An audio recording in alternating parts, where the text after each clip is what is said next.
Hi friends, good morning. 6 o'clock here on your Wednesday, hump day, halfway through the week. I'm Tim Pham. And I'm Nicole Legue. We want to start this morning, as always, with Jenny Power. Jenny, you've been talking a little bit about some potential fire danger this week. What's going on there? Yeah, Tim and Nicole, we are seeing now some weather impact alert interest as we're moving into tomorrow because we have seen a streak of dry conditions. And tomorrow our winds pick up, prompting some elevated fire weather concerns. So we've got lots to cover in your forecast. Right now, it is a warm start to the day today. Right now, we're at 63 degrees. The sun is shining across the region. Temperatures are also warm. For Wenatchee, we're currently at 66, 61 for Coeur d'Alene, 60 degrees for Moses Lake, and we are in the low 50s north to Sandpoint, Idaho. As we take a look at your day planner here for the day today, we will be partly cloudy through this afternoon, but our temperatures are expected to be the hottest that we will see all week long, with highs in the upper 80s. We even have the chances of seeing some isolated thunderstorm activity that will primarily be impacting the Cascades and the northern mountains, but all these areas shaded in green here have a slight chance of that. Moving into tomorrow, however, we are going to see our winds pick up. That, combined with dry conditions, leads to elevated fire weather risk, and it's why we're under a weather impact alert. So the full details of this in a few minutes. Let's get you out the door, though, on your traffic impact, where I want to start by showing you a live look out toward I-90 and US 2, where things are moving smoothly. We do have some fairly low traffic volumes at this hour, this early on in the morning commute, but road conditions are dry. The sun is shining. As we continue to take a look across the rest of the region here, another live look puts you out into Liberty Lake, where we are seeing similar road conditions. Traffic volumes will gradually increase, but for now, as we take a look at your traffic maps, we are in the green, good to go with average drive times. Tim? All right, Jenny, right now the Spokane Valley Fire Department is investigating 9 fires they're calling suspicious. It happened in the Marabou Park area on Monday morning. Right now, investigators are working to figure out what sparked those fires. Because of these fires, they will be increasing patrols along the Centennial Trail and throughout Marabou Park. New this morning, a member of the Okanagan County Public Works died while responding to a fire. The Okanagan County Sheriff's Office says 73-year-old Larry Fingar responded to a fire at the Okanagan County landfill that rekindled yesterday. Fingar drove a landfill water tender to help put out the fire, but somehow left the roadway and rolled down an embankment. Fingar died at the scene. The incident is still under investigation. The landfill is expected to reopen today. We have more information about the deadly shooting at the California Public Library.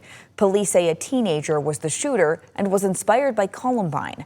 The shooting happened Monday just after 5 p.m. in Chico, which is about 90 minutes north of Sacramento. Within minutes, law enforcement were at the library and arrested 18-year-old Bradley Scott Sayer. They say he is a recent high school graduate and was wearing a white T-shirt with a phrase handwritten on it, similar to the one worn by one of the Columbine shooters.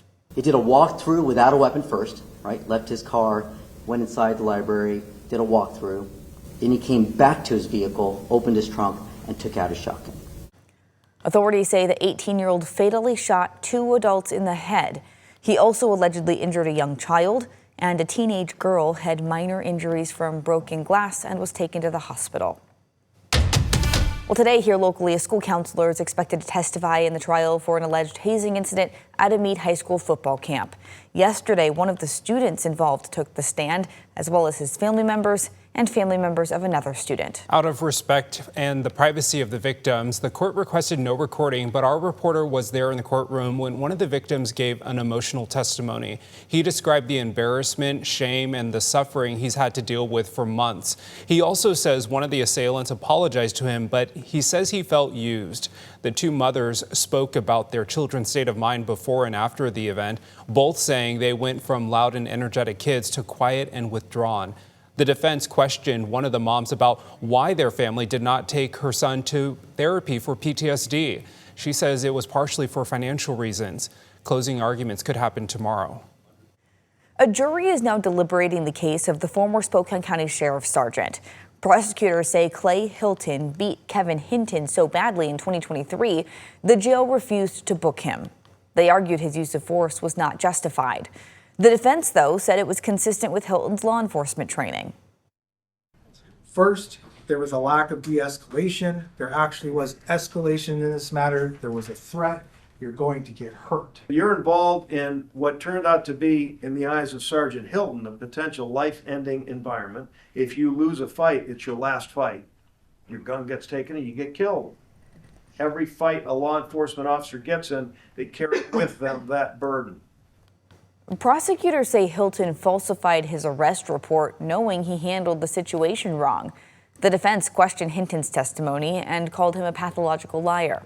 We are now waiting for a verdict. Olympic skiing legend Bode Miller is facing criminal charges in Idaho. Court records show Miller was booked by the Fremont County Sheriff's Office earlier this month on charges of possession of a controlled substance. Deputies say he was found with psychedelic mushrooms. Miller has pleaded not guilty to both charges. He's due back in court for a pretrial hearing on July 29th. Bode posted a statement on social media but did not acknowledge the charges. He said, quote, "My friend was traveling with me and has a small amount of cannabis and a cannabis pipe in his possession, which I was unaware of." He went on to say he's hopeful the misdemeanor charges will be dropped once the facts are reviewed.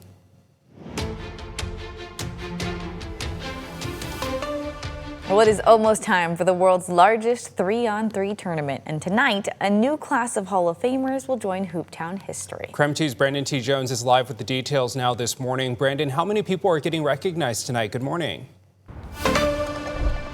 Good morning, Tim, Nicole. Well, of course, you can just feel that energy picking up for a great Hoop Fest weekend, and a lot of that always kicks off with the Hooptown Hall of Fame induction ceremony. So as you mentioned, quite a few legends going into the official history books of Hooptown, USA.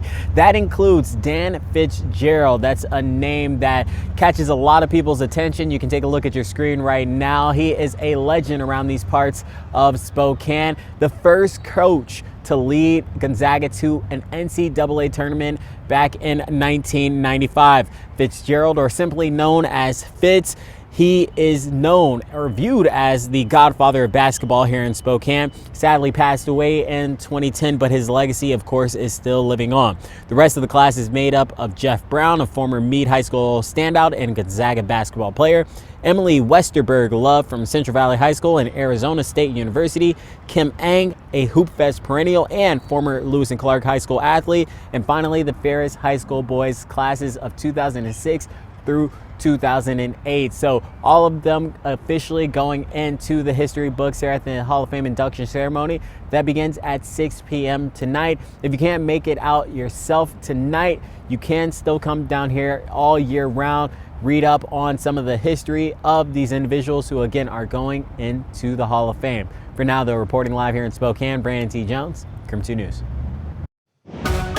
And taking a look at the forecast today, our temperatures peak this afternoon. We are going to be in the upper 80s for Spokane and Coeur d'Alene, and even near triple digits for Richland and the Tri-Cities. These temperatures that we are seeing are yet again well above our average for this time of year. Moving into tomorrow here, we are going to watch for our winds picking up ahead of an incoming system that cools us down for this weekend. But that is prompting some widespread fire weather watches for much of central and eastern Washington for Thursday, which is why we are under that weather impact alert. So now's the time to make sure you are prepared. We could see fire weather conditions, and under this, new fires start easily and spread rapidly. So moving forward, though, we do see that significant cool down starting Friday through Hoop Fest weekend, and even cooler temperatures into early next week.